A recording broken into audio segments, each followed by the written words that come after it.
Would this idea have made more sense in Fallout 4 where I could literally have an army of robots? Yes. Can you beat Fallout 3 as the Mechanist? The rules for this are rather straightforward, as it's another one of these joke character builds, the idea being this time I can only wear the Mechanist armor once I get it, I can only use the unique weapon that he gives me upon the completion of his side of the Superhuman Gambit questline. I also made a bonus rule that I would need to have the Robotic Expert perk before finishing the game. 1, because it is fitting, and 2, it means I will need to be at least level 12, so I'll be incentivized to do some side quests along the way. Now, with all that out of the way, let's begin. I wouldn't put it past you if you thought I was going to literally name myself the Mechanist, but that's not what's happening. You see, with the release of Fallout 4, we can meet the character once again, and learn that the mantle has been passed to another individual. What this tells me is that anyone can take up the position, and I am going to be next in line. After taking my first life, I get to assign my special stats and just focus on endurance, intelligence, and perception, which increase my health, skill points, and energy weapons respectively. At my 10th birthday party, I attempt to break the ice with Butch by performing a rather impressive magic trick, but once that doesn't work, I then wait 6 years and break his skull instead. For my tag skills, I go with energy weapons, speech, and science. Energy weapons and science seem rather obvious, and then I rounded it out with speech, as most would-be superheroes are charismatic people. Just ignore the fact that I actually removed all my points from the actual charisma stat. When it comes time to escape the vault, I grab just about everything that isn't nailed down, and once I get to outside Megaton, I sell everything to Lucky Harith to get 641 caps. Still needing a bit more money, I managed to convince Lucas Sims to fork over the big reward for saving the town, and so, after easily defusing the bomb, I take my full to bursting pockets and neutral karma all the way to the Robco facility to purchase Sergeant RL3. Can't really be the Mechanist if I don't have at least one robot soldier willing to die for me. From here, it's back to Megaton to begin making our way to Canterbury Commons for the obvious reason, and I get to put RL3 to the test as I'm approached by Mirelurks. As you can see, they may as well have been mud crabs given how quickly he dispatches them. The Fallout 3 as a group video is going to be an absolute walk in the park. Anyway, back on track, I arrive at Canterbury and head straight for the Antagonizer's lair, where RL3 promptly greets her in the best way possible. Ready to die for your country, you commie son of a bitch! Where? Now, starting to piss me off! With the communist ant party in ruins, I grab the suit and move on to the next stage of my master plan to save the wastes. Dodging the robots and getting through the overcompensating door easy enough, and once I present the about-to-be former Mechanist with the skin of the ant lady, he hands me a unique weapon, the Protectron's Gaze. What makes it special is that it fires multiple lasers at once in a spread, so you can think of it like a laser sawn-off shotgun. To demonstrate its strength, I wipe my predecessor off the face of the earth, and I can finally don my suit. With that out of the way, I return to Uncle Ro for my reward, and what's even better is that I level up and take the Entomologist perk, which gives me a 50% damage increase against all irradiated creatures, and I just thought that was pretty fitting for the character. Now, rather than shotgun the main story right away, I figure I should help out some of the people of the Capital Wasteland, and what better way to do that than by helping Moira Brown with the Wasteland Survival Guide questline. First up is gathering supplies at the Super Duper Mart, which not only allows me to get a decent haul of chems, energy cells, and food, but after burning multiple holes through some degenerates, I'm able to fight my way to the back of the store where I can rescue one of my metal friends. This kind of became an unwritten rule that should I enter a building with a Protectron captive like this, that I would free them no matter what. Returning to Moira, next up is receiving advanced radiation poisoning, which really is easier than breathing, so let's just skip ahead to stealing mines from Minefield. Approaching from the east rather than the south for once makes this a lot easier. That said, Arkansas, the former slave, still manages to rip through my cosplay with his high-powered sniper rifle. It's not a huge setback though, as he goes from lashes to ashes in a matter of seconds. That concludes the first chapter of the book, and the first task of part 2 is to receive a serious injury, and my enthusiasm for this in particular is concerning. After recovering from death, as you do, I crack on with the last 2 segments of chapter 2, and I'm just going to breeze past them for the sake of the video, as I just lied about the mole rats, and running past the Mirelurks to stash a GoPro in their bedroom is a piece of cake. This then leads me nicely to the last part of the quest, and the real reason I am doing this. It's not about helping people, it is in fact because thanks to the costume I have access to this single line of dialogue that officially recognizes me as the Mechanist, which means this run is totally valid now, no matter what I do. Heading back to the Robco facility, this time I use the power of door technology and actually enter the building and begin to clear out its infestation of mole rats, all the while making sure to save the robots that are inside for Moira, and of course for myself.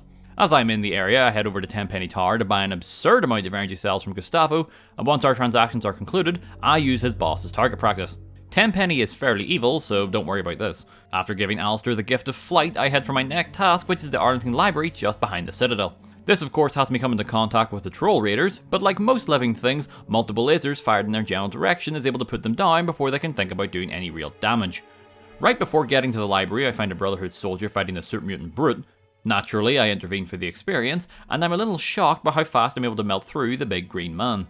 Because nothing is simple, once I reach the building, if I want to get the full rewards for this part of the quest and make the book better, I need to head further on in to find the archives. For the most part, this isn't so bad. That is, until the final raider, literally standing next to the computer I need, is firing missiles at me. This not only causes me to burn through more stimpaks than I would have liked, but also nearly destroy my armor entirely. You would think that would mean I'm going to head straight back to Moira after grabbing the archive so that she can repair my suit, but you would be wrong. You see, after asserting my dominance on the super mutant before, I realised that now would be the best and most efficient time to head to the Jefferson Memorial and begin the purification. Given their size and stature, simply planting my face in between their pecs and then unloading my energy cells into them proved to be a winning strategy. After I have dealt with the last of the green mean bean machines, I stop back off at Moira's for repairs and can progress to the final part of the book. This has me travelling to Rivet City and learning its history. Talking to most of the ship folk gives me little to no insight, that is except for Belle here, who points me towards Pinkerton, the old man living in the broken part of the ship. If for nothing else, swimming through this section allows RL3 to continue to improve his crab killing skills. When I get to Pinkerton, we chat for a bit before he just gives me a copy of the city's history, which I take back to Moira, and for all of my troubles, I am rewarded with a mini nuke for finishing this entire questline. Well, that's not entirely true, you also get a unique perk which is probably just as disappointing when you read about it, but I digress, it's on to bigger and better things, and by that I mean it's ant killing time. That's right, for once I'm actually going to help Brian Wilkes rather than just push him aside. The ants here, as most of you are probably aware, like to breathe fire, so they are objectively better than the run-of-the-mill ants that the antagonizer was using against me earlier. Even still though, I do have the entomologist perk, which actually lets me get a unique dialogue interaction with Brian. Plus, by this stage I have nearly maxed out my energy weapon skill, so if I'm careful enough to stay out of their flames, I can usually dispatch them in a timely manner. That said, staying outside their fire isn't always as easy as it sounds for me apparently. Venturing down further into the anthole, I come across Dr. Lesko, who wants me to take out the Queen Ant's bodyguard so that we can use science to genetically modify the ants and decrease their size. Lucky for the good doctor, I'm something of a scientist myself. And I've already come up with a way to alter the size of the ants, and this lies in turning them all into literal ash. After the Queen is dispatched, I relay the good news to Lesko, who doesn't seem too thrilled by the idea, so I kill him in the hopes to stop any more ant-related research. With the problems in Grey Ditch over, I make my way to Rivet City to hand Brian over to Vera at the Weatherly Hotel, ending the quest.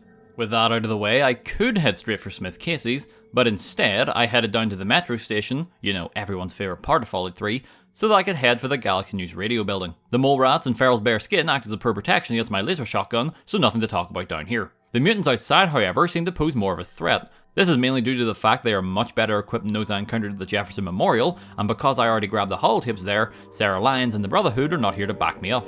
At the very least, ammo is not really an issue. The only thing that can potentially hold me back at this stage is my pistol's durability, as unique weapons are about as durable as wet tissue paper in Fallout 3. The fun doesn't stop with these basic mutants though, as right around the corner is, of course, the Behemoth Encounter. Strangely enough, all of the other mutants were hostile towards them, so one way or another, this made my job a lot easier. The Behemoth actually never ended up hitting me a single time during the fight. RL3 on the other hand...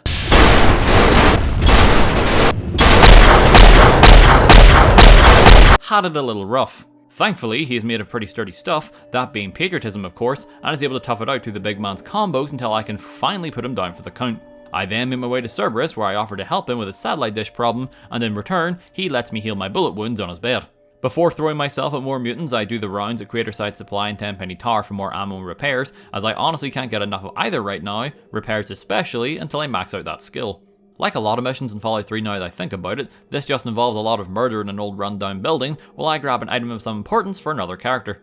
You don't even need to fight your way through too many mutants, as the dish you need is rather close to the entrance when you get right down to it. What's probably more of a hassle is actually running down to the Washington Monument to set it up. I would also like to point out the current objective is to find the Washington Monument, as if it hasn't been looming over the game world the entire time and is visible from most places. It's not really the sheer number of enemies that makes this part a bit of a struggle, but more so that they now have miniguns that just laugh at my armor rating with their DPS. It also doesn't help that some of the mutants have learned instant transmission, as that tends to make them harder to fight, as I'm sure you can imagine. After I disintegrate the final one, I'm able to make my way to the monument where I take the elevator to the top floor, all the while getting flashbacks, or I suppose flash forwards, to 90% of the buildings in Fallout 4. Returning to Doug grants me the key to a secret weapons cache which I do not plan on using, so this was really just for the experience in the end. Now that I had technically done all of the story up to this point, apart from speaking with Dr. Lee that is, all that was left was to head to the old faded garage to enter the roleplay server, and then from there, instantly radio pitcher gnome pitcher cinderblock gnome soda my way out of there. After rescuing Dad, he thanks me by leveling me up and granting me even more experience gains as I take another rank in the Swift Learner perk. I repay this kindness by watching him die, and then steal the clothes off his back while the body is in fact still warm. Probably very warm given the radiation actually. Not to seem like I'm skimming past the entirety of the Project Purity segment or anything, but the Enclave here are notoriously weak. I'm guessing this is for balancing reasons, so people who just hard focused on the story up to this point didn't get hit with a mountain-sized difficulty spike. So, short and to the point, anything that got in my way down here was cannon fodder at its finest. This may have also included Alex Dargan who got caught in the crossfire, and Garza who got eaten by ghouls. But I see that last one as a time save, as now we don't have to hear about his heart condition, so that's a win in my book. I managed to take out every single Enclave soldier down here, so when I arrive at the Citadel, I get more than enough experience to level up to level 10, where I push my science skill up to 77, and from there, grab the Here and Now perk to add a further 23 points to it, maxing out the skill in a matter of seconds. Feeling great about my sudden intellect, I quickly get the knowledge I need about the Gek, and then just before I head out, I trade with Durga for even more energy cells and stim packs because there ain't no kill like overkill after all. Somehow I managed to persuade my way into Lamplight my first try. This put me in high spirits, so much so that I even brought Sticky the Eyebot along for the ride into the vault. Deciding to put some of my non-combat skills to good use for once in Fallout 3, I meet up with Joseph so I can fix the nearby terminal, unlocking a shortcut into the vault, allowing me to bypass Murder Pass.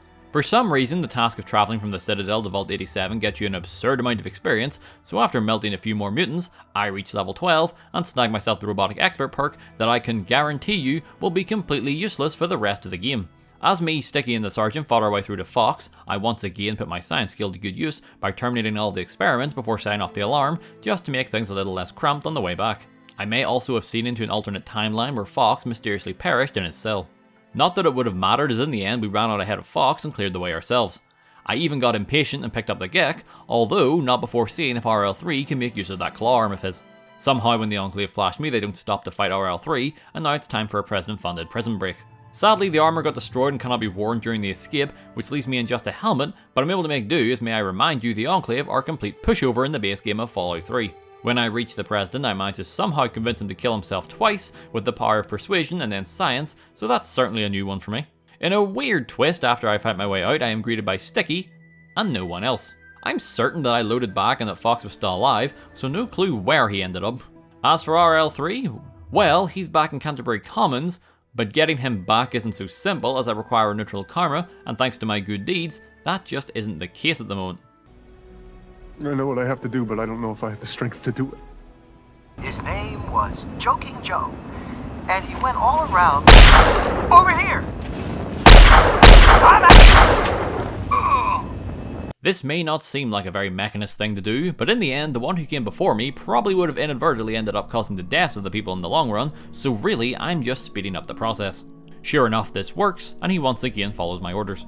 Without missing a beat, it was back to the Citadel one last time to begin the final push, where I would once more level up and fulfill my dream of turning myself into a cyborg, and therefore becoming as close to a robot as I physically can. I honestly planned to properly follow Liberty Prime this time, as it thematically made sense for the run, but of course, this is one of those times where the spaghetti code begins to spill out all over the highway, and things just go horribly wrong. First up, he wouldn't move unless I used the wait function, which really just caused him to teleport around the road. This in turn leads to its own problems, as you will end up with situations like this, where he tries to climb up the lamppost.